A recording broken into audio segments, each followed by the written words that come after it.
शुभ सकाळ पिलाମାନେ ଆଜି ଉତ୍କର୍ଷ କାର୍ଯ୍ୟକ୍ରମ ଓଡ଼ିଆ ବିଭାଗର ସମସ୍ତ ଛାତ୍ରଛାତ୍ରୀମାନଙ୍କୁ ମୁଁ ସ୍ୱାଗତ କରୁଛି। ଆଚ୍ଛା ପିଲାମାନେ, ମୁଁ ଆଶା କରୁଛି ସମସ୍ତେ ଘରେ ନିରାପଦରେ ଭଲରେ ଥିବ। ଆଚ୍ଛା ପିଲାମାନେ, ତୁମମାନଙ୍କୁ କବିତା ଶୁଣିବାକୁ ଭଲ ଲାଗେ। ଆଜି ଏକ କବିତା ଆମେ ଆବୃତ୍ତି କରିବା। ଏଥିପାଇଁ ସହଯୋଗାତ୍ମକ ଶିକ୍ଷଣ କାର୍ଯ୍ୟପତ୍ରିକା 44 ପୃଷ୍ଠା 65 ଖୋଲ ଏବଂ କବିତାଟିକୁ ଦେଖ। ମୁଁ ଆବୃତ୍ତି କରୁଛି।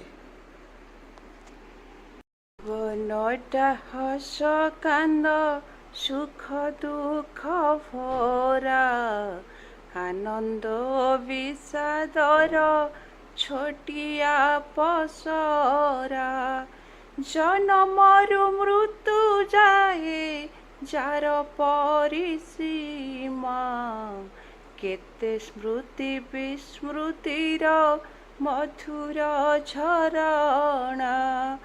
ବହୁ ଥାଏ ଦିନ ରାତି କୁଳୁ କୁଳୁ ଛନ୍ଦେ, ଧର୍ମ ଅଧର୍ମର ବା ସୁଲୁ ସୁଲୁ ଗନ୍ଧେ।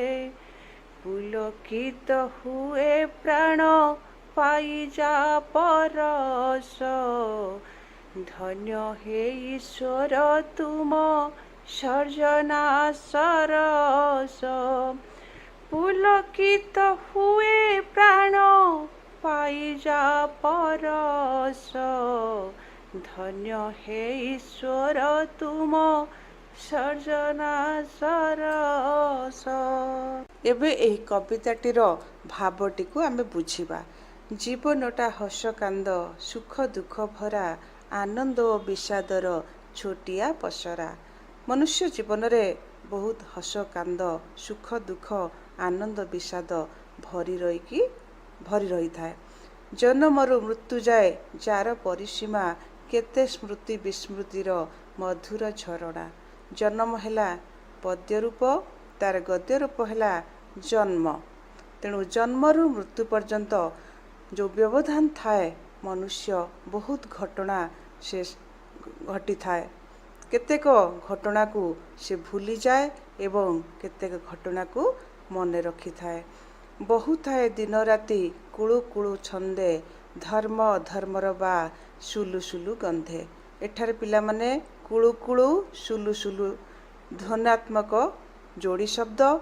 ତେଣୁ ଦିନ ରାତି ମଣିଷ ଜୀବନରେ ଆଗେଇ ଚାଲିଥାଏ କେମିତି? ଯେମିତି ମଧୁର ଝରଣାଟି କୁଳୁ କୁଳୁ ନାଦରେ ବହି ଚାଲିଥାଏ, ଠିକ୍ ସେମିତି ମନୁଷ୍ୟ ଜୀବନର ଦିନ ରାତିର ସମୟ ଆଗେଇ ଚାଲିଥାଏ। ଧର୍ମ ଅଧର୍ମର ବା ସୁଲୁ ସୁଲୁ ଗନ୍ଧେ। ମଣିଷ ଜୀବନରେ କିଛି ଧର୍ମ କାମ ବି କରେ, ଆଉ କିଛି ଅଧର୍ମ କାମ ମଧ୍ୟ କରିଥାଏ। ତେଣୁ ଧର୍ମର ବିପରୀତ ଶବ୍ଦ ହେଲା ଅଧର୍ମ। ପୁଲକିତ ହୁଏ ପ୍ରାଣ ପାଇଯା ପରଶ, ଧନ୍ୟ ହେ ଈଶ୍ୱର ତୁମ ସର୍ଜନା ସରସ। ଯେତେବେଳେ ମନୁଷ୍ୟ ଧର୍ମ ରାସ୍ତାରେ ଯାଏ, ଧର୍ମ ପଥରେ ଯାଏ, ସେତେବେଳେ ତାର ପ୍ରାଣ ମନ ଆନନ୍ଦିତ ହୋଇଥାଏ। ପରଶ ହେଲା ତାର ପଦ୍ୟ ରୂପ, ଗଦ୍ୟ ରୂପ ହେଉଛି ସ୍ପର୍ଶ। ଧନ୍ୟ ହେ ଈଶ୍ୱର ତୁମ ସର୍ଜନା ସରସ।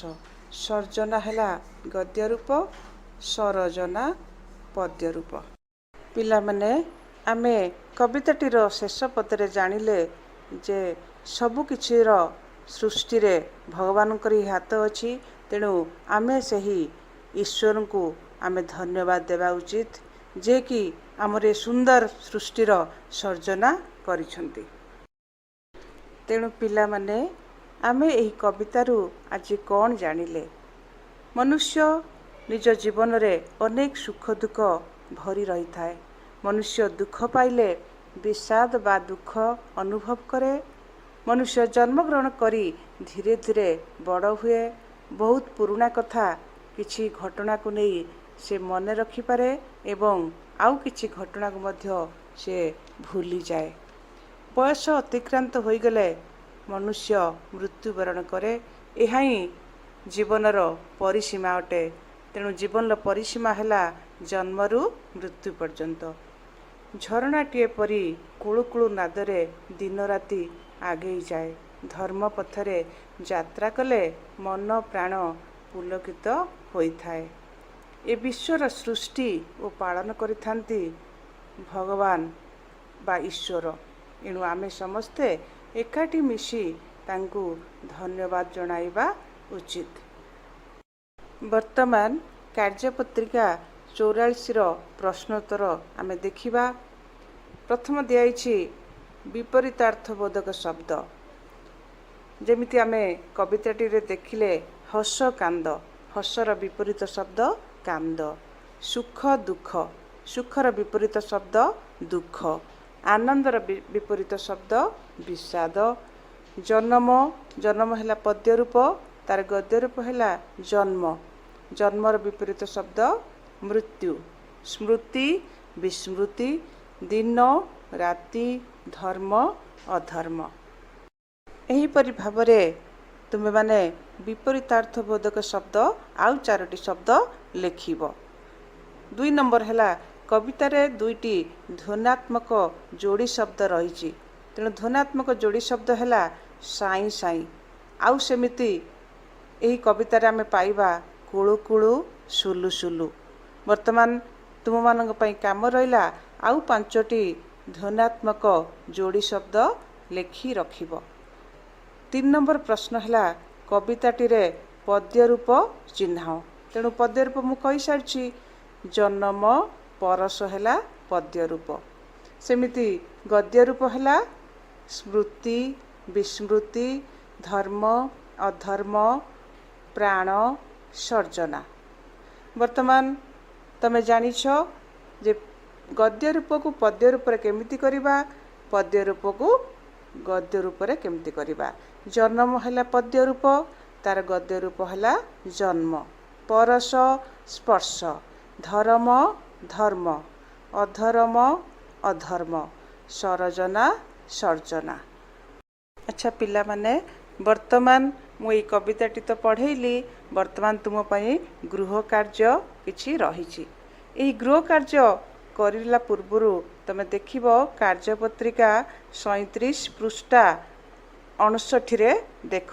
ସହଯୋଗାତ୍ମକ ଶିକ୍ଷଣରେ ପୃଷ୍ଠା 59। ସେଠି ସେମିତି ଗଦ୍ୟ ରୂପ ପଦ୍ୟ ରୂପ ଦିଆଯାଇଛି। ତାକୁ ବାହାର କରିକି 5ଟି ପଦ୍ୟ ରୂପ ଏବଂ 5ଟି ଗଦ୍ୟ ରୂପ ଲେଖ। ପ୍ରଥମେ ଦେଖ କରମ। କରମ ହେଲା ପଦ୍ୟ ରୂପ, ତାର ଗଦ୍ୟ ରୂପ ହେବ କର୍ମ।